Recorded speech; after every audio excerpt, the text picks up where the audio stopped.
issues which does repeatedly get brought up to me when I'm speaking to people is the cost of living and rising prices. Yeah. So I'm just wondering, what policies do you have in place to protect the people of Zambia from rising prices and price shocks? In the first place, thank you very much for coming over for this interview. We're delighted to have you here. And thank you for what you do for all of us. Time Magazine is doing a lot of work over the years. We're doing a lot of work. We appreciate that. The cost of living is first and foremost a major source of concern to citizens, to all of us in government, because it really erodes the quality of life citizens can have. So, but it is important for us to understand that from where we sit that this is a menace that is coming way back from the time the economy was run down. So that's our major way of tackling the cost of living is to address the economic downturn and bottom up the economy, reconstruct the economy. And so that's the main issue. And because with it, it offers income opportunities, jobs, to be able to, for families to meet their basic needs. So, and that's where our thrust has been, to deal with the debt restructuring, which we inherited, as I said already, address the declining economy, minus 2.8% GDP. And since we came in office with all these efforts, we've been making debt restructuring, which we've achieved 94% thereabout by now. And you've seen the credit ratings that you know very well, the meaning of that. And that now Zambia is no longer in a debt default, technically. So we've restored the country's integrity domestically, regionally, and in the global sphere. And with it comes issues of growth of the economy. And since we took office, despite the debt mountain we inherited, despite the COVID, despite the worst drought in living memory, in the last 4 years, we've managed to grow by an average of over 4% GDP growth. That is a big frame. Then in addition to this, obviously, and the opportunities that come with it, we are now pushing other variables, macro variables, such as inflation. Inflation was on the high side.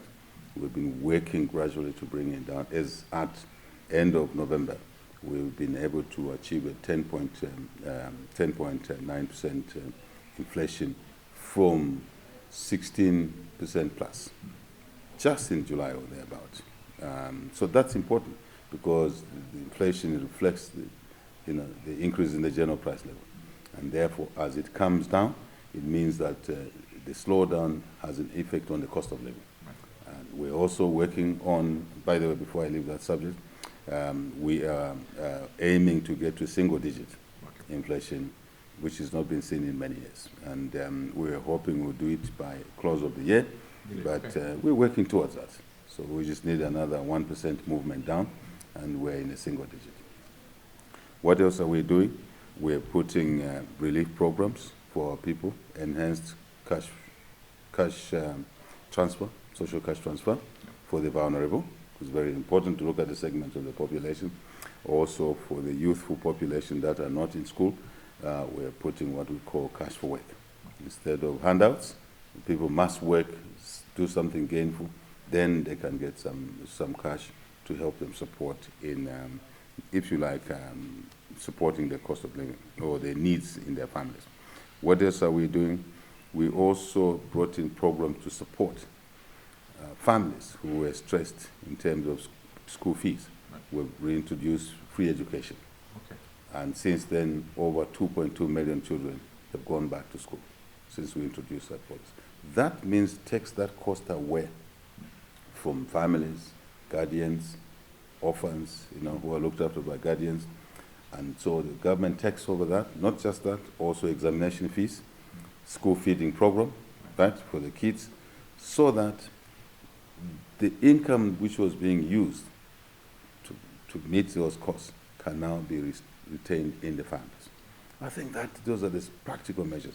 But ultimately, really, we believe that debt restructuring will deliver results. Over time, it's already beginning to show that. Another matter which is important, the Kwacha stabilizer. I'm sure you're following the Kwacha from Time Magazine. You're connected to the financial world. and the kwacha stabilization at a lower level than what it was, Yeah. depreciated, but it's appreciated. For us, it has a positive impact on the cost of imports, Right. which lowers the cost of imports. Again, helps to alleviate the cost of living. So I think these are the couple of measures that we're taking. There are many more that we're taking, and maybe we'll be able to cover others as we go along. Yeah. Now, obviously, mining and copper in particular continues to underpin much of Zambia's economy. Yes. How do you ensure that the benefits of mining and royalties benefit the whole of the country and not just the Copper Belt and those regions? Very good question. First thing I need to indicate to you is that the mining sector had collapsed, basically. Greenfield mines, which were in operation, where some had closed for many years, such as what? Kalengwa mine was closed for 47 years. We brought it back. Another 28 shaft in Wansha was closed for 23 years. We're bringing it back. KCM, big mine, was basically in liquidation. We brought it back and increasing production. Mopani, you can say, was getting into comatose as well. We've restructured it, brought new investment because of the measures we've taken to create an attractive environment in the economy, in the mining sector. Now we have new investments coming. The importance of this in answering your question is not just how much tax you can extract from the mines to then put into the kitty, which can be available for the national application, not just in the mining areas. So first, together with the need to collect more money, which we are, in fact, the mines, the largest single taxpayer in this country is one mine called First Quantum. Yeah. I met with Anthony yesterday. You'll be proud to know that. And they are the largest taxpayer, contrary to street talk and social media talk that the mines are not contributing to the welfare of the country and to social education, social investment. So contrary to that. So now, but back to what I'm trying to push here, the key thrust is economic growth and sectors such as the mining. So First Quantum itself, as you may know, we have a 3 million target, 3 million tons of metric tons of copper target by 2030, 2031. This year we are aiming to knock on the doors of 1 million metric tons. You know the prices, global prices of copper, increased revenue, growth in the economy, but also growth in tax revenue, Right. which we now take from a mine like First Quantum, which will be delivering 500,000 tons alone. I think Anton would have mentioned to you, aiming to move towards 500,000 metric tons per year as we soldier towards our target. More tax, more kids paid for in school across the country, not in the mining areas only. What else are we doing? We have now introduced what governments before us failed to do. What is that? To legislate for local content in the value, in the supply chain.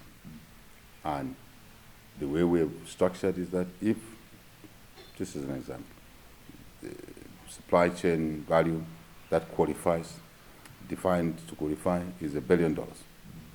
We're starting at a level where we're saying, because we still have to teach our people to do business, 200 million, 20%, $200 million of that will be handled by Zambian companies, graduating up to 40% or more, $400 million. So the intent is, sorry to interrupt, the intent is to increase the 20% Yes, more. it's a graduation process. Okay. Why is it a graduation process? A very important explanation we need to give you that because there's lack of experience in a number of domestic businesses to work with corporates, huge businesses like that, which have issues of quality of materials or services that are provided, issues of right pricing, issues of delivery on time.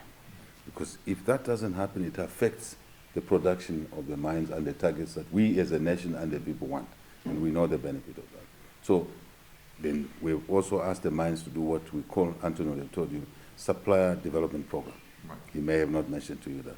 So that now the mines themselves, like First Quantum, Mopani, can have a formal program to train suppliers of goods and services into them. Yeah. And also the financing arrangements, all of that, which may include prepayment, right? Just to create a capital for the domestic firm. So this requires a graduation process so that the mine businesses don't suffer, production doesn't suffer, employment doesn't suffer. It's very important. So that's how I want to explain to you in a nutshell that we are getting more value from the mines. That value is redistributed not only to the local areas where the mines are located.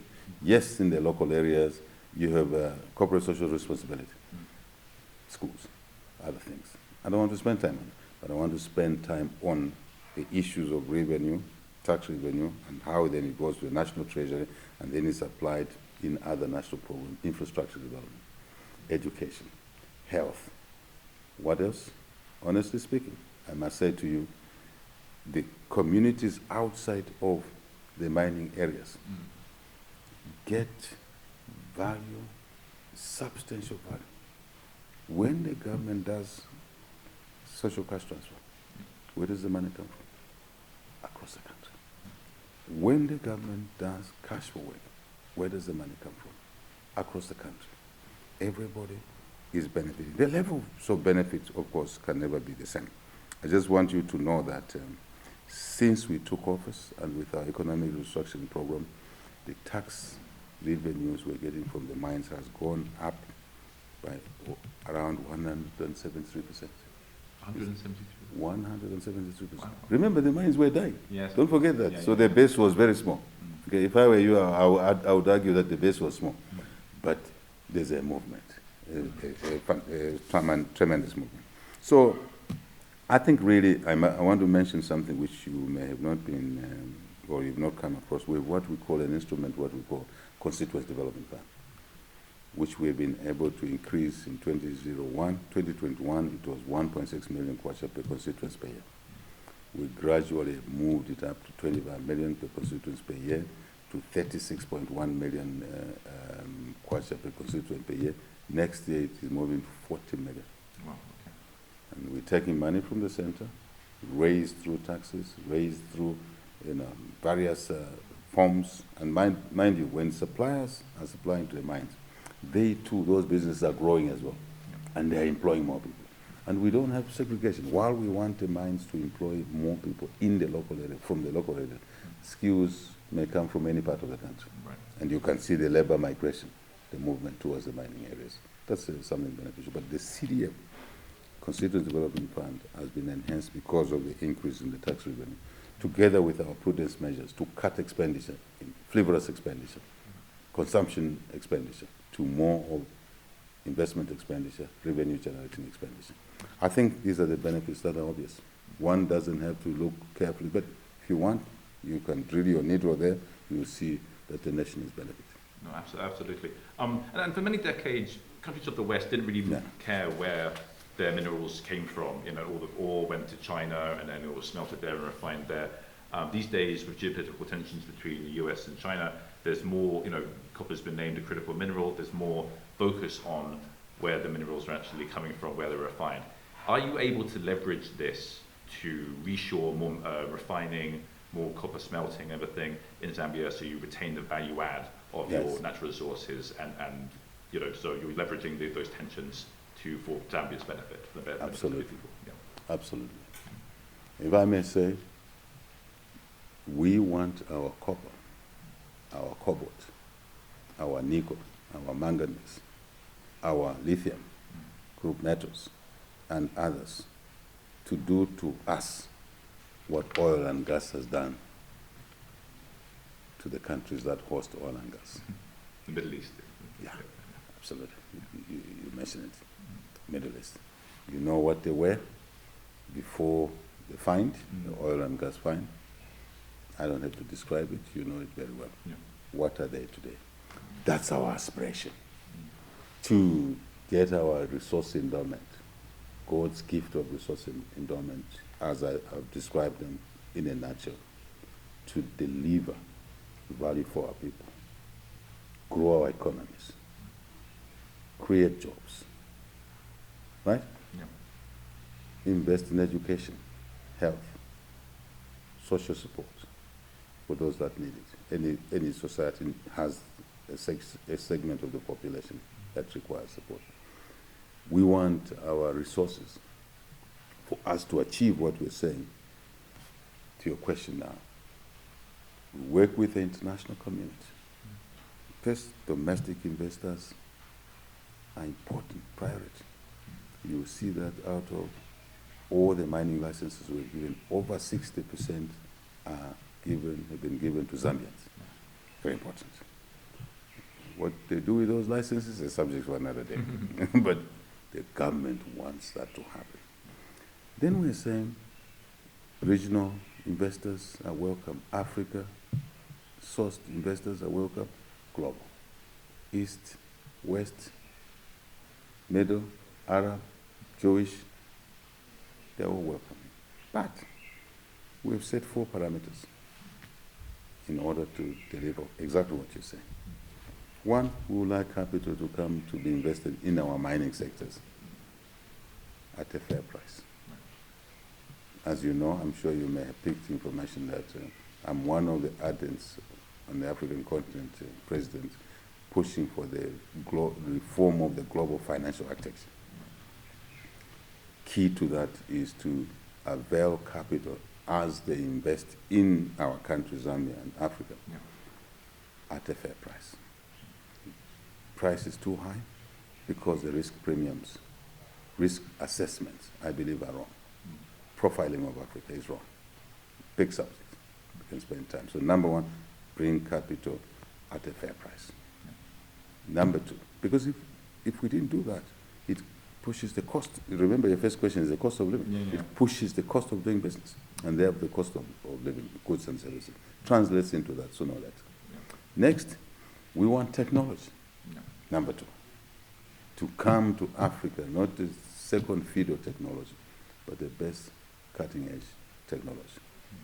So that, again, it can help us process things, run a business efficiently, and deal with the rigidities associated with manual processes, applications. We want this technology to help us accelerate economic growth, to do things faster. Number two. Number three, we don't want the model of the past. Post-colonial model. We want joint ventures. It's number three. Vested interest together, the investor, the local investors, external investor, local investors, working together to exploit the resource endowments that we have. That is important. I actually have what I call is a hidden, I say there's a hidden embedded value there called protection against expropriation. Right. When the foreign capital is working with domestic partners, joint ventures. Number four, we want more value added here and not continue the habits of the past where you move soil onto ships, onto processing in other countries in the first world. We want more value addition here. We want beneficiation here. And that helps in our growth agenda, economic growth agenda. And it's the same story, jobs, business opportunities be created. These are the 4 parameters to answer your question. And we are alive to this. We are conscious about these issues. We also know that there's a transition period. You just can't jump from a no manufacturing, value addition, capacity, abilities, and skills, and overnight. Same with the mine supply issues that we talked about, local content. So we want to start with those steps that are possible now, practical now, and over time lead us to why shouldn't we produce chips here? What is the issue? So I think with that approach, we do not frighten investors. We make this destination more attractive for mutual benefits.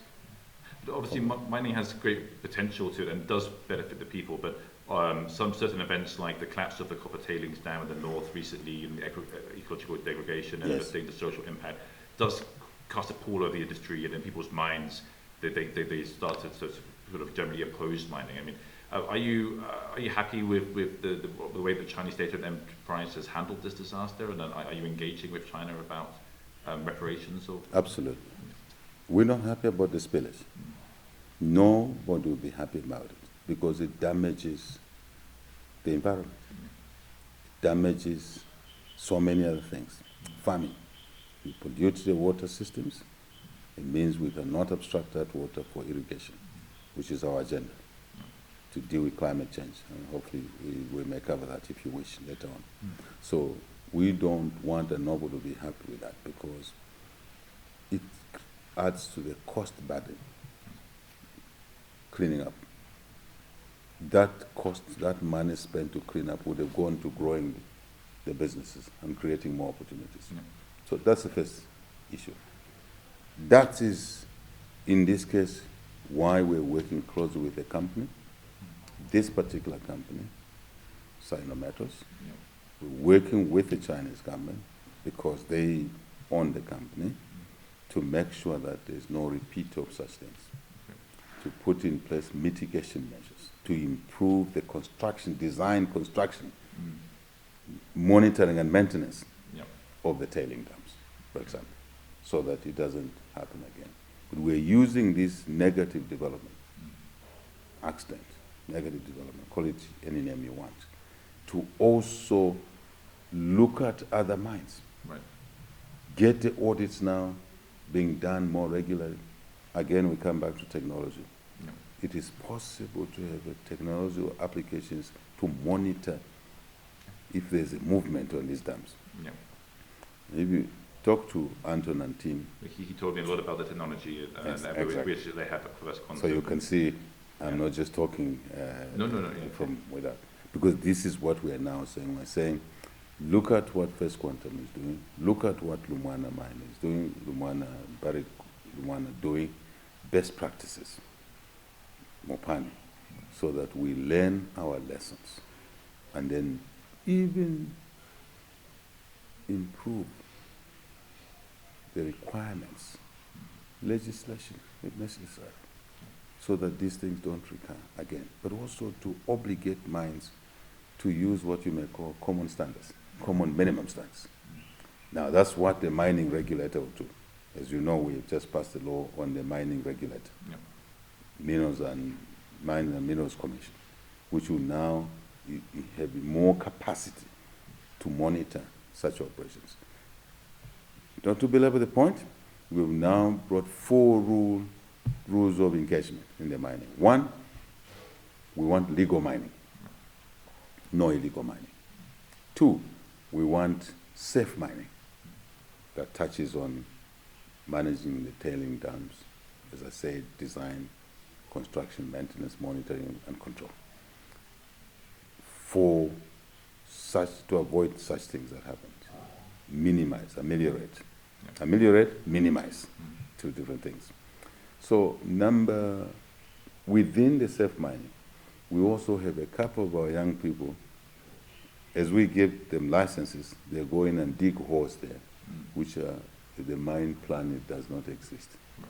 Some are illegal, but some are legal, but it doesn't matter, legal or illegal, it's the second point of safe mining, away from environmental damage to human factor issues, deaths. You will hear that we're losing a couple of young people on improperly designed and structured mines, small-scale mining. So we do not want to see our people dying because they are mining with poor methods. No, absolutely. And tools. No leader, and I want to make this point to you, my colleague, that we put our foot down on this and we will not buy the justification that the youth need income. Yes, they do need income, but we can't send them into death chambers. That's the 2 aspects of safe mining. Number 3, we want formal trade, formal transactions in the mining. What do I mean? When they produce the material, there must be a buyer, an off-taker, who pays them a fair price, who actually processes. We talked about the processing, for example, some kind of processing, and then sells what they do after buying the raw stuff in the formal economy. It's too much informalities, and that's not helping our economic growth agenda. Because we're not recognizing some of the income that arises from them. Number 4, and the last one, we want security in the mining areas. We don't want Eastern DRS. We don't want things like that. So mine areas must not become a source of insecurity, and you should know, breed militias. Yeah. We don't want that. So I conclude in answering your question that these are the 4 rules of engagement. We are now pushing, and some will require legislation enhancement, some regulations enhancement, and some just the monitoring and control and supervision. I think that's my answer to your question. I'm glad you raised that question, because that is important. Thank you. And then regarding the monitoring and control, also the investment, I mean, there is great potential in Zambia for blockchain to help both the tokenization of natural resources and also carbon credits. Are these things that you're actively exploring in terms of? Absolutely. If you go to maybe a conversation with Anton, that part of what that mine is doing is also to incorporate the issues of greening, right? And in forestry, management, wildlife. I'm sure he will tell you, he would have told you about those issues. And then the carbon issues, the carbon trade issues. Our concern as a country is that when we engage in the carbon business, we must address 2 or 3 things. One is the definition of the carbon product. Must be clear. What is a ton of carbon? What does that mean? So that we can define what we are engaging in business in. 2, we want to make sure the pricing is correct.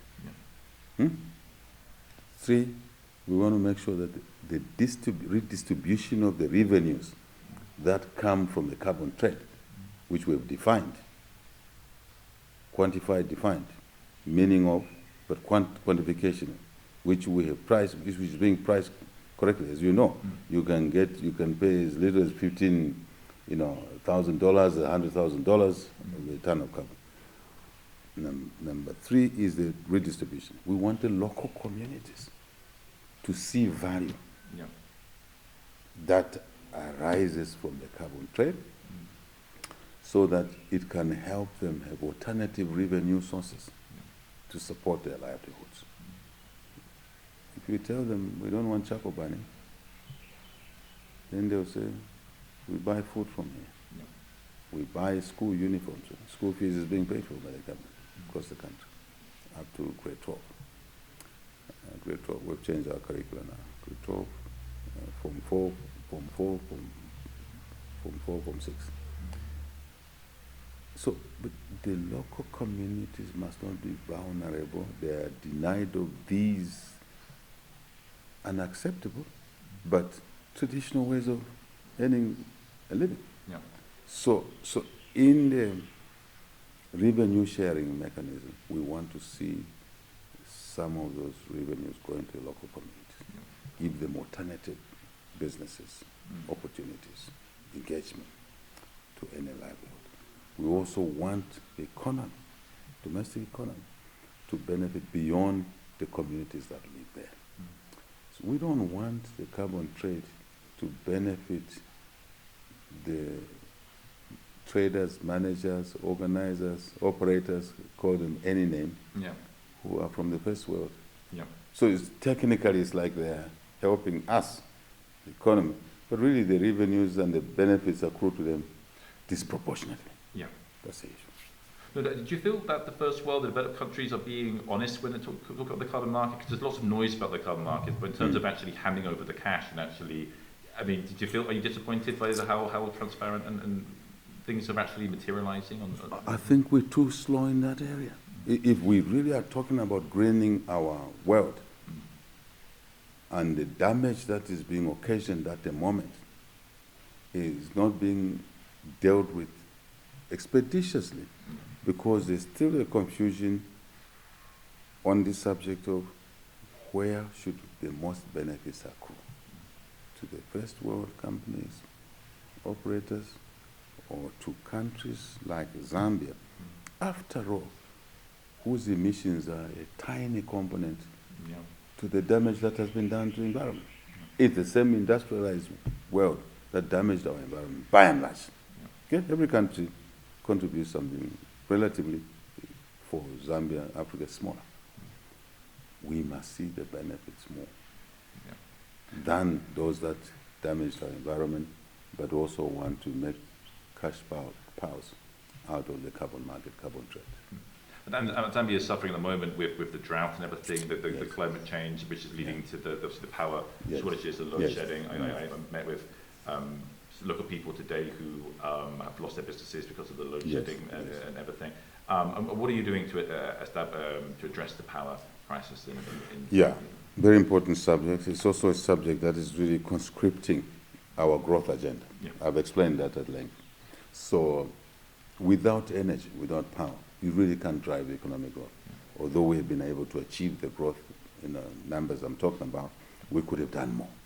So this is a matter that we're sorry about, that first and foremost, we slept on duty as a country. What do I mean?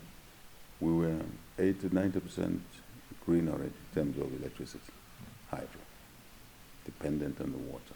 We sat on it for 57 years or so and made minimal investments.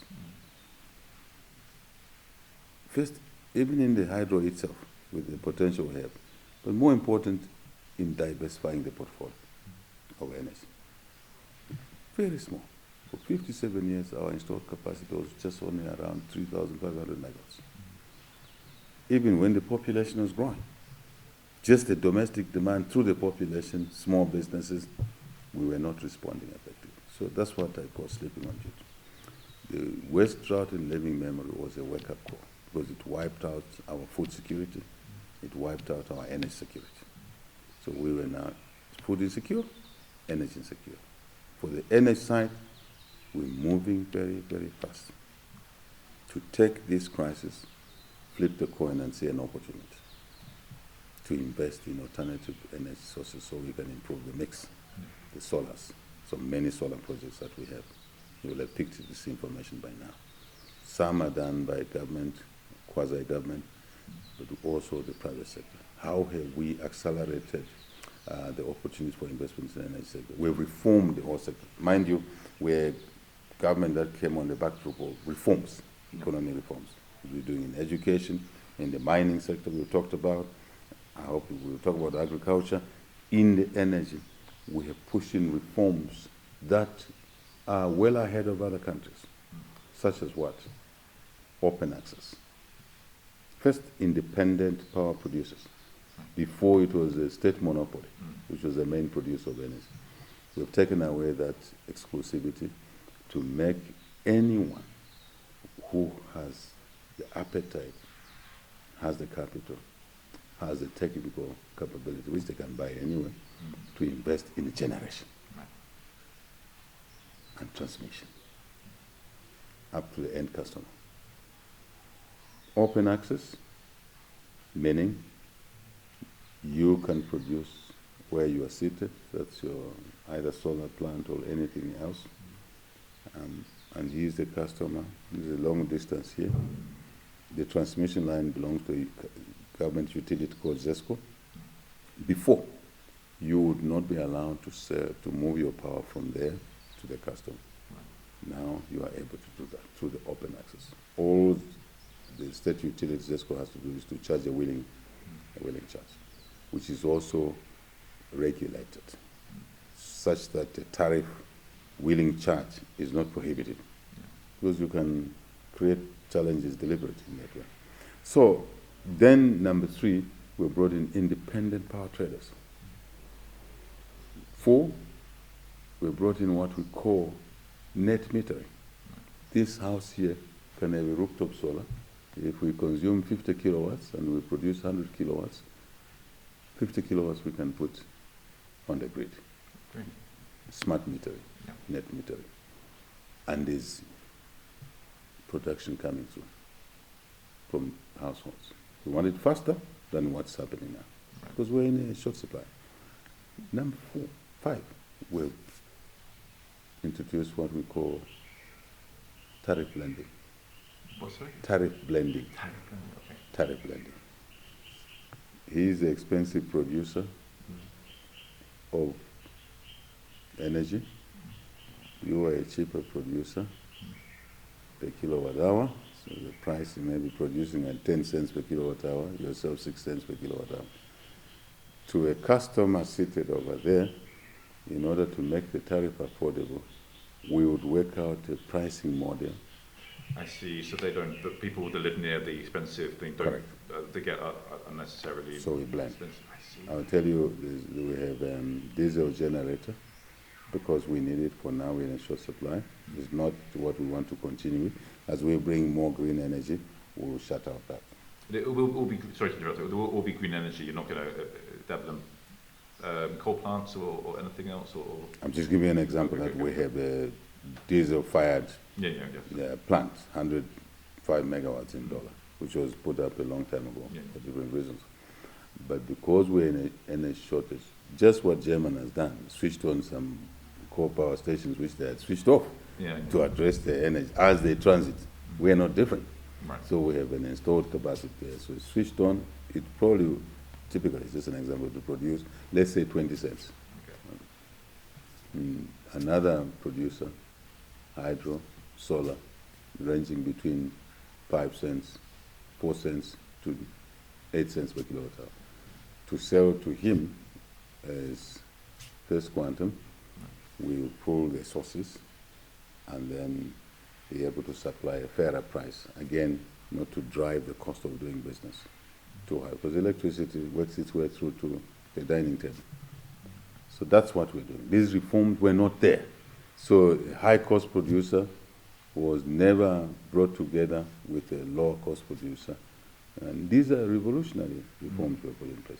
And that's why now you see almost a near stampede on investments in the sector as we race towards 10,000 megawatts, 10 gigawatts. So when would you think that the power crisis will be resolved? 2 years time. 2 years time. Fully. Fully resolved, yeah. Oh yeah, there's no question, because we have already The capacity projects. already Yes, we've calculated the project. Remember, the deficit is 1,500 megawatts, thereabout.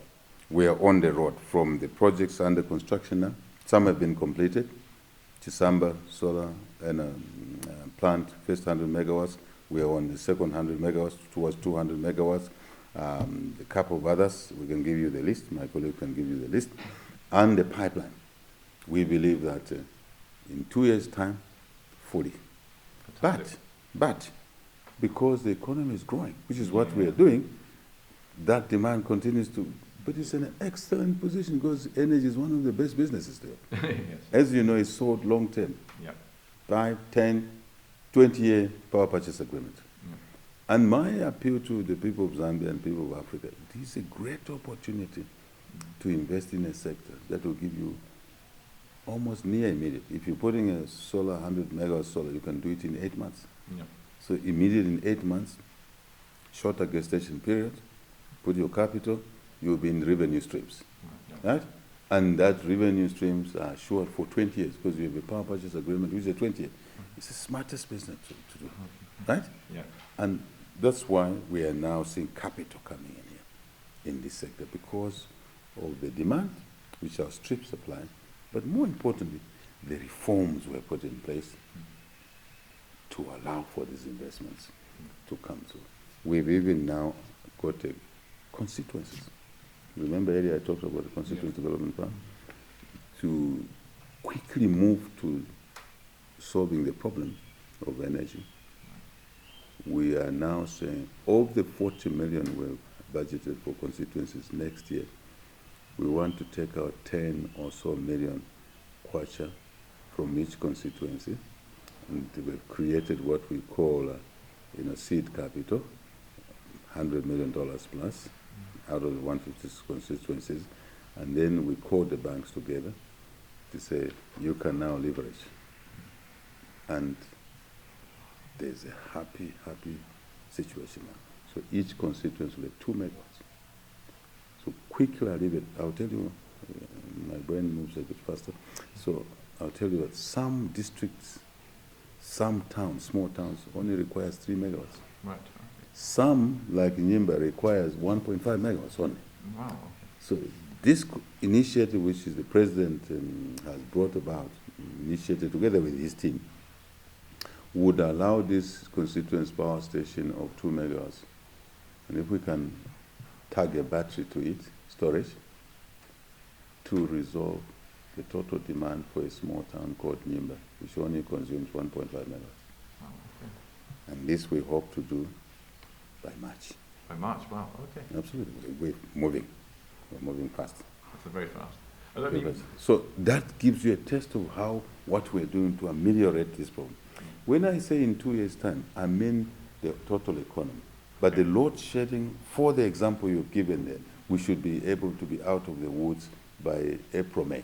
April, May, no more load shedding in Lusaka. Not normal. Hugely reduced. Usually, okay. Yes. That's why this initiative has come through. So that Lusaka, for example, Lusaka urban constituencies, there are 7 of them, and we don't expect to have 2 megawatts there, 1, 2, 3, 4, 5, 6, 7. The utilities ESCO is working with this initiative, plus private sector, financial sector, services sector, and the technical people. Lusaka may just decide to put 14 megawatts cluster in one location, but they have a share in there to alleviate the energy shortage. Second, most important, we are moving money from consumption expenditure to investment expenditure.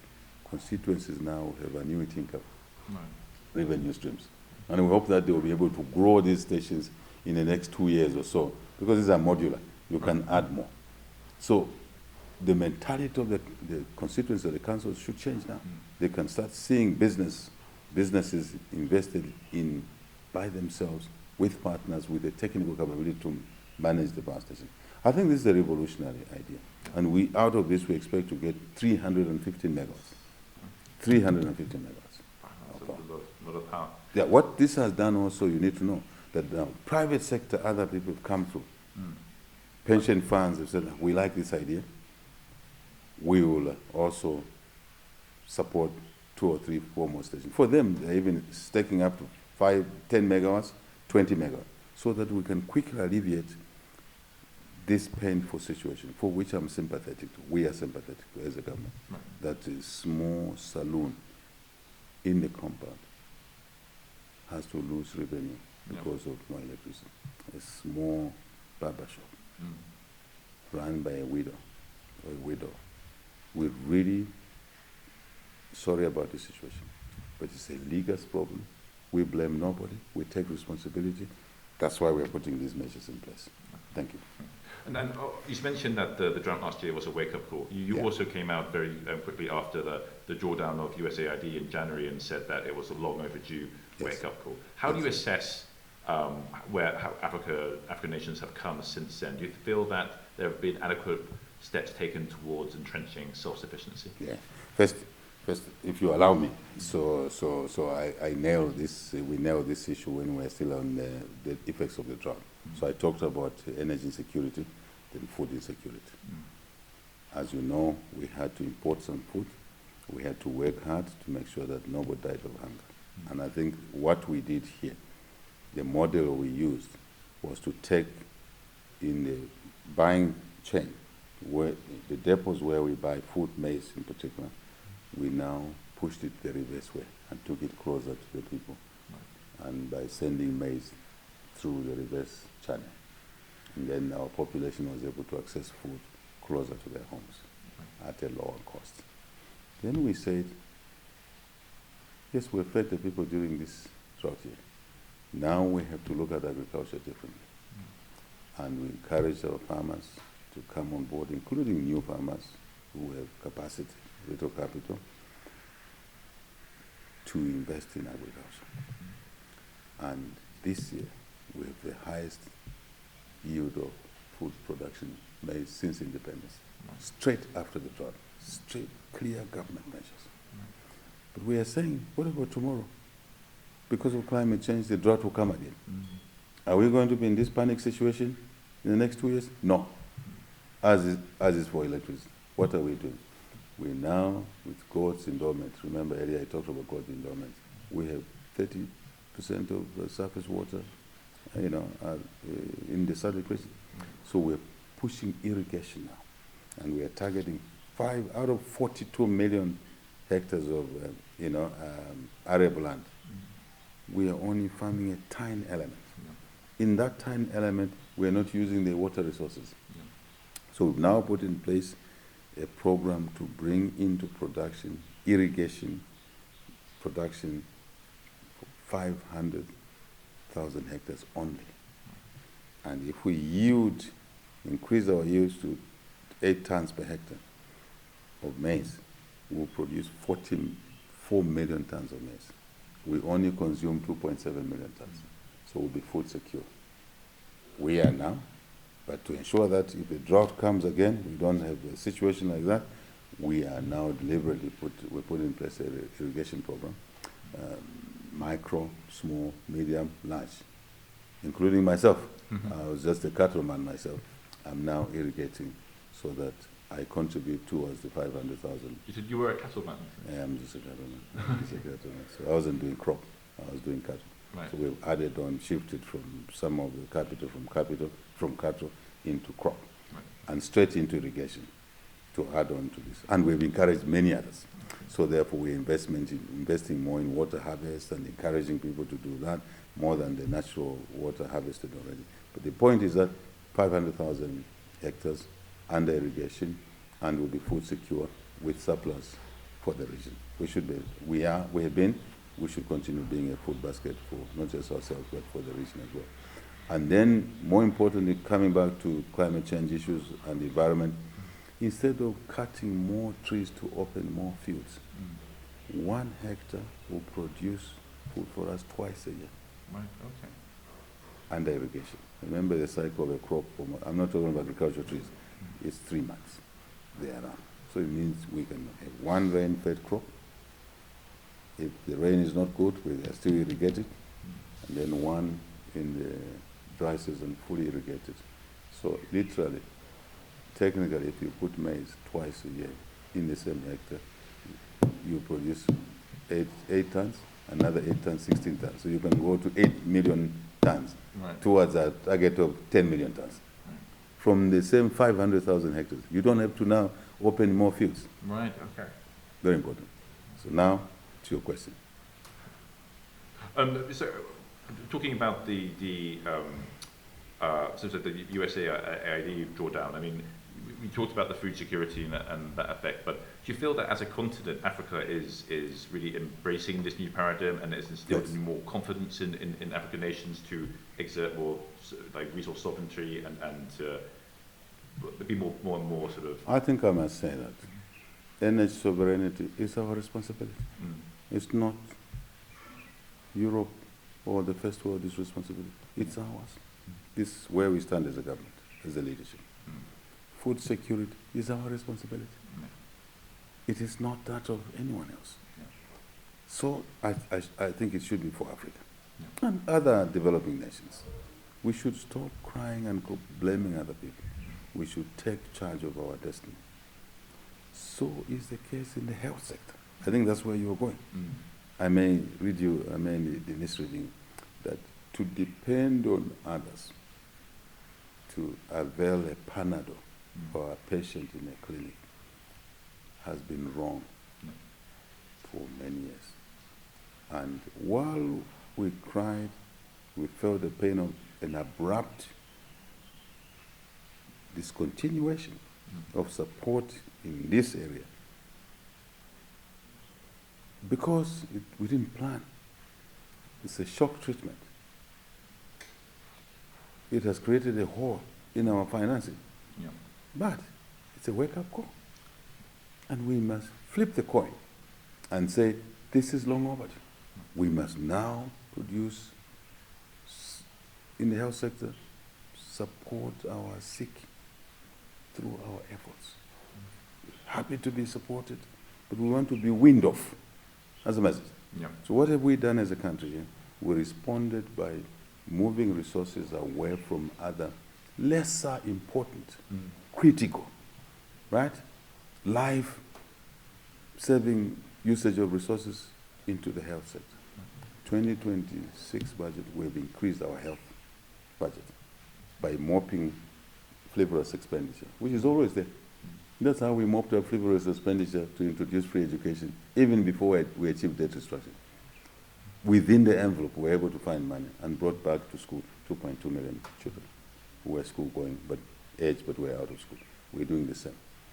We're saying we will respond positively within the pain, surrounded by pain. And we've done it. It's not sufficient. Is it sufficient? It's not sufficient. But we're graduating. Everything else is not an event. It's a process. What else are we doing? Shifting resources more into health and other need areas such as education, right? We are now saying, why should we be importing certain mundane drugs? Yeah. So we are pushing local manufacturing. Where you are seated, we have an economic MFES, special economic zone, about 5 kilometers from here. Really? Okay. This direction. And we're partnered with one Indian pharmaceutical business called Akams, which is, I think, in India must be second or third largest.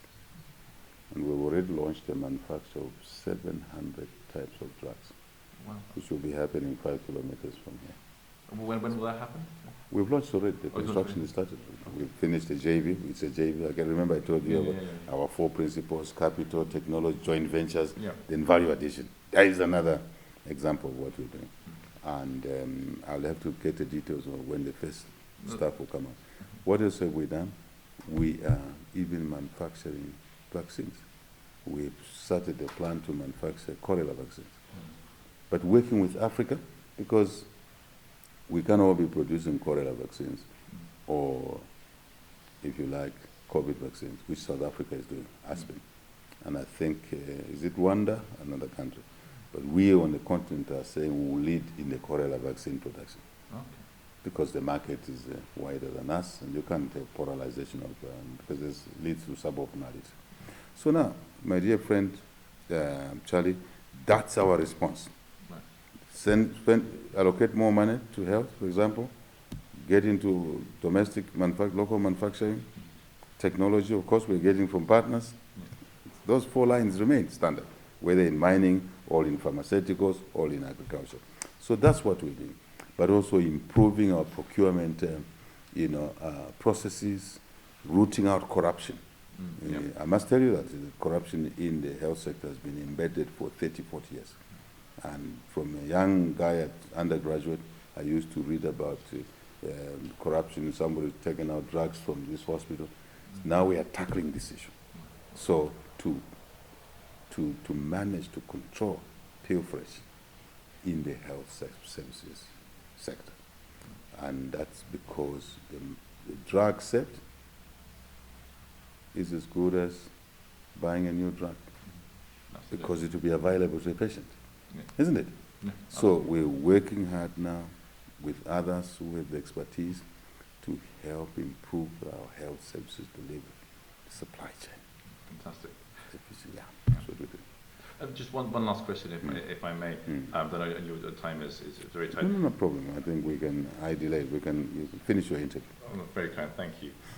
So obviously the problem Africa faces, many African countries in Africa faces, about the high cost of capital, and Africa nations typically spend about 18% of GDP on interest payments alone, I understand. Yeah.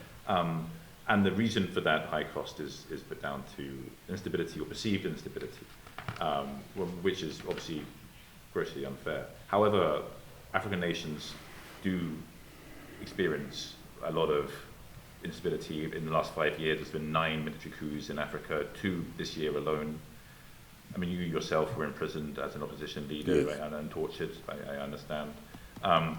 You've got elections in Zambia next year.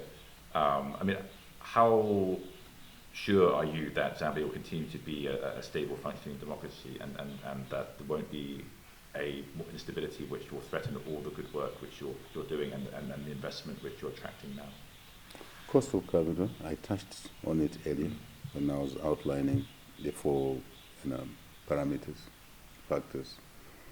we need to lower the cost of capital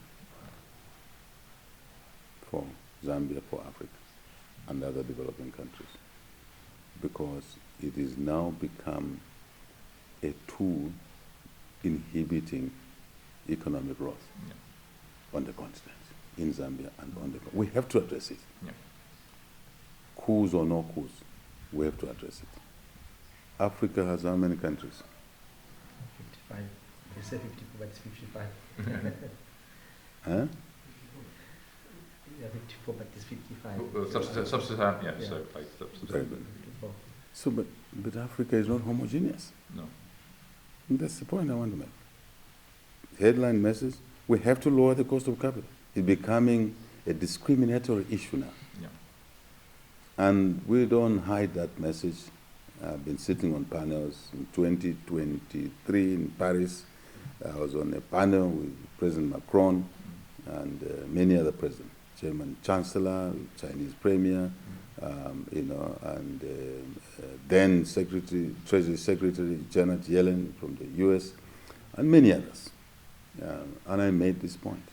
This is now becoming a discriminatory tool against Africa. We have to address it. I mean, to pay a risk and fair risk premium of 9.8%,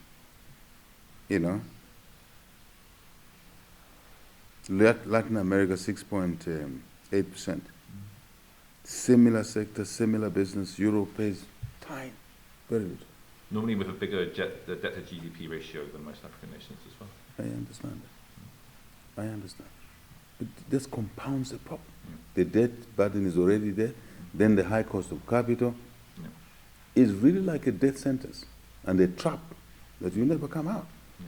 We must release the money that goes to debt service and to paying the cost of capital to health and education and other services. Honestly speaking, I mean, this is now a humanity issue, it's a moral issue, it's a mathematical, arithmetic, financial modeling issue.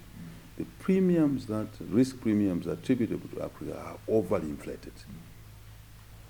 The credit risk ratings are still unfair on Zambia, on Africa, right? Yeah. Driven by the wrong risk profiling. We must deal with these issues, right? So money must be released to where it's needed most. More investments, the fair price of capital, equity, yes, but some equity providers will have borrowed the money in their previous business, in another business that generated them the savings for investment. Now, when they put it even in the economy now in Zambia, you will still see a higher cost reflected in the pricing of products. Yeah. Isn't it? Yeah. This is mundane stuff that we all understand. So we have to address this issue. But let me return to the point that Africa is not one country with parameters being equal and must be treated in that way. It is wrong. Political risk. This country has been in independence for 61 years. There has been, I'm the 7th president. There have been 4 political parties that have come to produce these 7 presidents, isn't it? Yeah. None of the changes of presidents or governments has been riddled in blood, showered in blood. It's been peaceful. So, but your own incarceration, I mean, and change of allegations? I'm talking about the change of government. Okay. Yeah, there's some excesses here and there. I think the last government was a little bit heavy-handed, and I think you treated a lot of people. We lost a few people, a couple of people. I'm lucky to be alive, but our hearts go to the families and our citizens that we lost. We're all one family here. But I'm talking about the transitions. Once the election took place, whoever was in office had to concede, and the transition took place. That's a qualification I'm giving. In other countries, what was happening prior to the 2021 election would have led to street fights, could have led to a coup d'etat. Yeah. It didn't happen here because it's a culture in this country. One or so leaders will come with a bit of a heavier hand, but I think the population will control. So far, touch wood. Okay. But the point I'm making is that why should the political profiling of that country in West Africa be equated to Zambia, or Zambia be equated to that country, and therefore add that additional point in working out the cost of capital? No, no. Yeah. It shouldn't, isn't it? That's the point I'm making, that Africa is not a monolithic continent and all countries are the same. There's stability here. Absolutely. Isn't there stability? Then secondly, we have policies here that are not the same as policies in another country, as it is in America, as it is to some extent in Europe. Europe is a reasonably mature, I'm talking of Western Europe, but you still see issues in Eastern Europe because of the heritage and all of those issues. I don't want to get into that. Did you ever think that there will be war in Europe after? No, exactly. Yeah. Let's be honest with each other. No, exactly. Yes. Is there no risk there? Yeah. Huh? It's a very good point. But if you lend to those countries which are at war, you lend at a price which is so much lower than the price you lend to Zambia, which has not been at war. There is an inequity. Yeah. We must address this issue as a global community. This is inequitous, right? Yeah. So this country has investment policies different from others. This is why we are posting. This year we are knocking on the doors of 6% growth. This year we're knocking on the doors. Really? Yeah. That's the prediction. That's the prediction. That's the prediction. Next year we're confident it will be 6%. This year we're knocking on the doors of 6% GDP growth. Okay. In an environment where others have their economic, GDP is growing down. Yeah. So why should we be placed in the same basket of a higher, risk profiling and therefore the cost of capital? This country has no exchange controls. Charlie, I want you to do a research. Tell me another country in the region which has no exchange controls like Zambia. Okay. And there's none. Wow. And we've had it for over 30 years. Different governments have come through. That's consistency. We have carved our path on exchange control. So what is the meaning of it? Investor brings in the capital, invest here, makes their money, pay their taxes, their dividend, they can repatriate. No questions asked. So Zambia's risk profiling must be much lower. And therefore the cost of capital must be much lower. But we still pay a higher cost. So I wanted to drill this point hard. I believe that we must be treated fairly in the financial realm. The investors also benefit from that, because they raise money also to come and invest here. So we must be fighting this together. And I regret the military course. You regret, sorry? I regret the military course. Of course, yes. I don't support military course. We don't support streetism, conflict settling matters in the streets, agitating populations, disrupting the flow of ordinary life and conduct of business. And in a process, opportunism arises. Someone puts a matchstick on somebody's property, kills somebody. No. This government does not support that. We want the dialogue to be part of, because there's a connection to this issue of stability, lack of it, eventually conflict, and then we're all lampooned in one basket. So we don't support, and we want to distinguish between democracy, the rights of citizens, distinguish that from street fights that leads to the issues that I've talked about. We're building an economy. We want stability here. Peace, security, stability on one side of the equation for development on the other. We cannot have development where instability reigns. To restore those military coups to normalcy takes how many years? Sally? No, a long time. Too many years. Then culture of violence gets engraved over years, isn't it? Yeah. So we don't want that to happen to our country. And that extends to the fine line where some commentators say, if people want to go on street, toy in the streets, they must do it. But they do it because of democracy. I don't believe that. They must do it because they must not do it to cause trouble, because it takes away our time, resources that we should put in. That's why you see the government turning around the economy, yet through difficult 4 years of debt, mountain, of COVID, of drought, we still post growth. If you look at how many people we employed, teachers, I don't know if you've had the time to talk to somebody. I've not, no, sorry. Over 40,000 teachers. As we introduce free education, more kids go back to school, we're building more classroom space. We're building more schools, we're employing more teachers, we're building more health centers, we're employing more medical staff, that kind of stuff, than any government 2 or 3 before us put together.